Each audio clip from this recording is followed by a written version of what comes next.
Welcome. In this video I will show you how to set up LiveTrack and GroupTrack on Garmin Edge 540.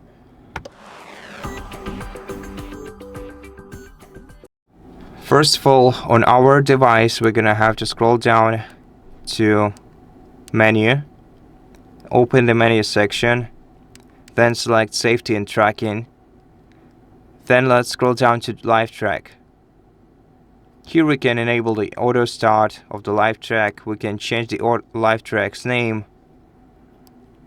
We can change the recipients and enable the GroupTrack in the same menu. We can also enable the Strava beacon if you want to use Strava connection.